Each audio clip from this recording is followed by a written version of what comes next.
Apa jadinya jika seorang pria kaya raya kedatangan pembantu baru cantik yang bahkan kecantikannya itu melebihi istrinya? Sudah pasti tergoda dan akan berujung kepada enak-enak, bukan? Inilah yang akan disajikan dalam film asal Filipina kali ini. Yuk ambil posisi nyaman, siapkan cemilan, rebahkan badan dan fokuskan pikiran karena film akan segera dimulai. Kisah dimulai dengan sosok gadis cantik bernama Daisy. Ia adalah seorang pelayan di restoran pinggir kota. Kerjaan itu ia ambil karena ia adalah seorang perantauan. Dirinya yang berasal dari keluarga dengan ekonomi rendah tentu mendorongnya untuk mencari pekerjaan layak agar keluarganya di kampung dapat hidup dengan enak. Di suatu hari, Daisy mencoba-coba mencari peluang pekerjaan lain. Ia yang merupakan lulusan sarjana keperawatan anak menginginkan pekerjaan sesuai dengan latar belakangnya. Ia mengirimkan surat lamaran kerja kepada Martha atau pembantu senior di rumah keluarga pebisnis kaya. Sampailah ketika Daisy melakukan interview dengan Martha di sebuah kafe. Baik Sayana. Parasnya yang cantik plus berkompeten di bidangnya membuat Daisy diterima sebagai pembantu sekaligus babysitter di rumah tersebut. Ia berangkat ke tempat kerja barunya dan ia diperkenalkan dengan siapa saja penghuni rumah itu atau keluarga sang majikan. Ada Roxanne, sang ibu yang mempunyai satu anak dan sekarang sedang hamil tua. Lalu ada anak Roxanne bernama Nami, yaitu anak yang akan menjadi tanggung jawab Daisy untuk merawatnya. Daisy kemudian diantarkan ke kamar tempat ia akan tinggal di rumah ini. Kamar itu cukup mewah dan nyaman untuknya. Di malamnya, tugas pertama Daisy adalah memasak dan menyajikan makan malam untuk mereka. Lalu Nami, si gadis kecil, memberitahu jika Daisy sangat baik, perhatian, dan menyenangkan sebagai babysitternya. Roxanne juga terus senang mendengar hal itu. How's your new yaya? Did you say that? No? Pakita ko sa mukha niya. Beberapa jam setelah makan malam, sang suami bernama William baru pulang dari pekerjaannya. Mengetahui adanya pembantu baru di rumah, William yang terkesan cuek dan tak banyak bicara hanya memberi pesan kepada Daisy untuk merawat seisi rumah dengan baik serta mengurus segala kebutuhan anaknya. Daisy melanjutkan pekerjaannya merapikan rumah. Ia diminta untuk membersihkan kamar mandi sang majikan, tapi saat tugasnya itu ia lakukan, Daisy yang memang agak sedikit centil membersihkan kamar mandi itu dengan gerakan yang membuat gerah. Tingkah lakunya itu dilihat oleh William. Sudah pasti karena baru beberapa jam bertemu, William tak berbuat neko-neko. Apalagi di sana juga ada istrinya.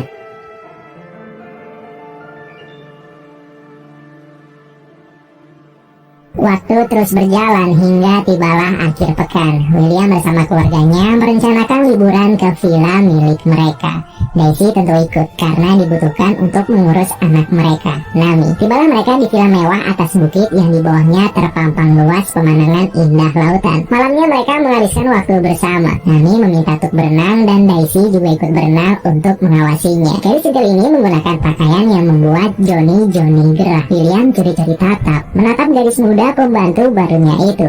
Udah nalamin itu di ba? Mami. Akibat tak kuat menahan gerahnya pemandangan yang dilihat, William pun mengajak Roxanne untuk berendam. Sayangnya baru saja berendam, suhu yang dingin membuat Roxanne tak tahan dan memutuskan untuk menyudahinya. Ketika William dan keluarga sedang beristirahat, kini giliran Daisy untuk memanjakan tubuhnya. Ia berenang sambil tertawa bahagia sebab dirinya belum pernah merasakan liburan semewah ini. Walaupun hanya sebagai pembantu, ia sangat senang karena keluarga William sangat baik kepadanya. Di samping itu, cuaca dingin dan suasana mendukung membuat pasangan suami istri ini melakukan enak-enak. Tapi sayang, Roxanne sedang hamil tua dan itu membuatnya tak bisa sembarangan bergerak. Kondisi itu pun akhirnya membuat William belum sampai memuntahkan benihnya. William pergi keluar dan berniat mencari pelampiasan. Bermodalkan segelas anggur, ia masuk ke kamar Daisy. Dan kepada Daisy lah William memuntahkan benihnya. Daisy ya mau-mau aja diajak enak-enak. Secara William adalah pria kaya raya.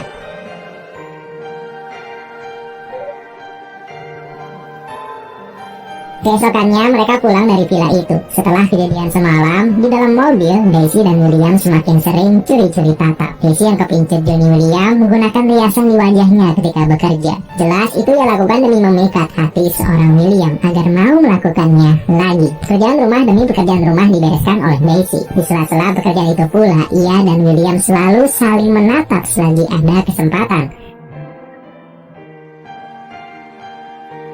Puncaknya ketika suatu malam, William sadar jika Roxanne yang sedang hamil tua tak dapat membuat Johnny-nya bergetar. Tak ada istri, pembantu pun jadi. William mengecek kondisi rumah. Setelah dirasanya cukup aman, ia menghampiri kamar Daisy. Daisy sudah sangat siap menerima gempuran. Karena dari malam-malam sebelumnya, ia bersama apemnya sudah sangat siap. Tanpa basa-basi dan tanpa aba-aba, Daisy diserang oleh Johnny, William, hingga enak-enak terjadi sangat brutal di malam itu. Di tengah peperangan, karena Daisy yang cukup berisik membangunkan Martha dari tidur gelapnya. Ia pun melihat kalau William berselingkuh dengan Daisy.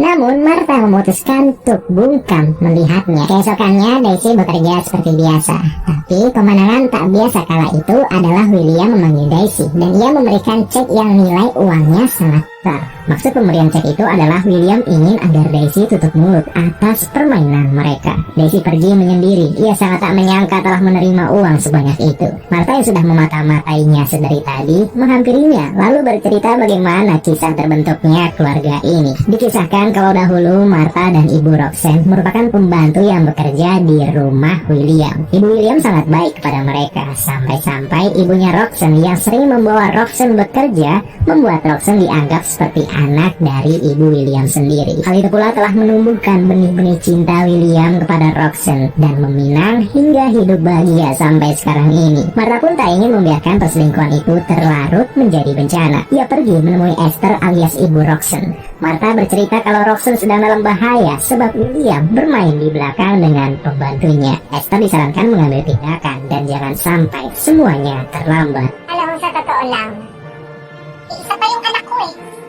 Hindi ko rin sinabi yan. Esther datang ke rumah itu. Ia memulai rencana pencegahan kehancuran rumah tangga anaknya dengan membuat Daisy celaka saat sedang bekerja. Daisy terjatuh dari tangga yang cukup tinggi dan membuatnya harus dirawat di rumah sakit. Dokter memberikan kabar buruk sekaligus kabar baik. Kabar buruknya adalah Daisy mengalami gegar otak tingkat rendah, dan kabar baiknya adalah Daisy sedang hamil. Namun kabar baik dari Daisy yang sedang mengandung itu dianggap sebagai sebuah bencana atau ancaman besar. Martha memberitahukan kondisi Daisy pada Esther dan membuat Esther membeberkan semua perselingkuhan William kepada Roxanne. Esther meminta Roxanne tenang dan berkata biar semuanya ia yang urus. Ako nang bahala dyan. Please, can you just leave me alone? Kasama sa kontrata yan. Martha kemudian pulang dari rumah sakit. Sesampainya di rumah, Roxanne dan Esther sudah menunggu. Di mana Martha mendapatkan kemarahan Roxanne karena Roxanne tak terima mengapa Martha menyembunyikan perselingkuhan suaminya. Terasa kalau ia sudah benar, Martha tak terima dan marah-marah sendirian di kamar. Dalam hati dirinya berkata, masih baik perselingkuhan itu ia beberkan daripada ia sembunyikan hingga bisa saja William memutuskan beristri dua. Lahat kayo! Mga leke kayo! Mga puto! Walang hiya kayo! Sosok Daisy yang masih di rumah sakit kini telah mengetahui dari dokter kalau ia telah hamil dan usia kandungannya sudah 3 minggu. Ia galau, bingung tentang apa yang harus dilakukan kepada calon bayinya. Ia memanggil temannya dan bercurhat tentang bayi itu. Ia akan memilih untuk menggagalkannya demi menghilangkan barang bukti. Tapi temannya itu memberi solusi lain. Bagaimana kalau Daisy menerima calon anaknya dan akan merawatnya sebaik mungkin? Sebab Daisy sudah punya banyak uang dari bosnya. Beberapa waktu berlalu, Daisy semakin pulih dan dipersilahkan pulang. Di rumah itu pula ia diberikan susu setiap hari untuk memulihkan kondisinya. Sampai suatu ketika Daisy merasakan kalau ia sudah tak pantas berada di rumah ini dan memutuskan untuk berhenti dari pekerjaannya. Tapi niat baik itu malah disambut oleh Roxanne dengan pukulan kemarahannya serta makian yang menyayat hati Daisy. Saat itu juga Daisy diminta untuk menggagalkan anak itu. Sebagai gantinya berapapun uang yang Daisy mau, maka akan Roxanne berikan. May kasalanan ko ba? Kapalit niyan lamanutan mo. At gusto ko. Karena terlalu lama mengambil keputusan, Roxanne memutuskan sendirian pergi dan mencari obat untuk pelancar haid. Ia kemudian mencampurkan obat tersebut dengan susu yang rutin diminum Daisy. Daisy meminum susu itu, tapi anehnya tak ada reaksi apapun. Kini tibalah saat Roxanne akan segera melahirkan. Para keluarga pergi ke rumah sakit dan beberapa saat setelah proses melahirkan, William dianugerahi anak laki-laki kembar.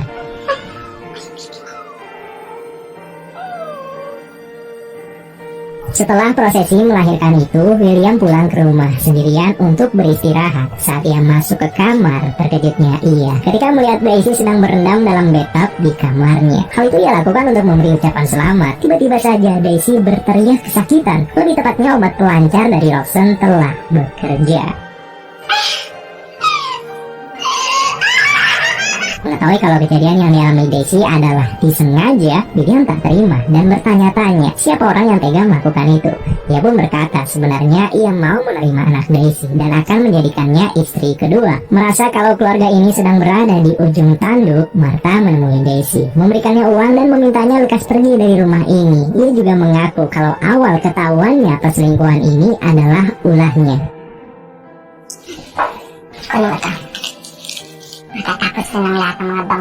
Daisy kecewa sebab Martha adalah orang yang ia anggap sebagai ibunya sendiri. Ia pun pergi dari rumah itu, tinggal di kontrakan lamanya, menghabiskan waktunya untuk menyesali mengapa dunia begitu tak adil dan jahat kepadanya. Keterpurukan teramat dalam yang dialami Daisy akhirnya mendorong dirinya untuk membalas segala perlakuan itu padanya. Di samping itu, Roxanne dan kedua bayinya baru saja pulang dari rumah sakit. Tak lama setelahnya, terlihat Daisy diam-diam masuk ke kamar dan berencana membawa salah satu bayi kembar itu. William memergoki aksi Daisy dan memohon untuk tak melakukan hal itu.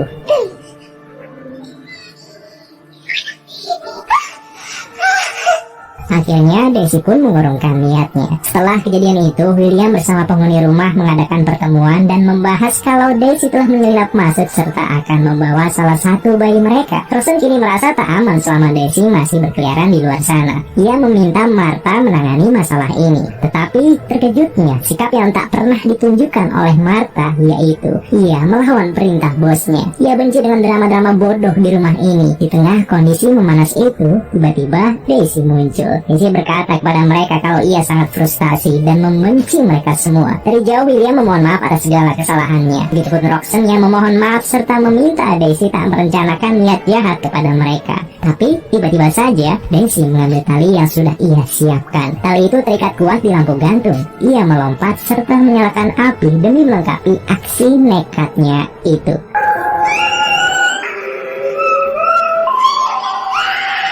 Daisy, gadis cantik yang harus berakhir mengenaskan. Hubungan gelapnya membuat salah arah dan sangat menekan kondisi mentalnya. Dirinya yang centil telah membuat William tergoda dan melakukan hubungan itu. Ingat, karma akan berlaku pada siapa saja. Bahkan karma akan datang dan bisa lebih kejam dari apa yang telah diperbuat kepada orang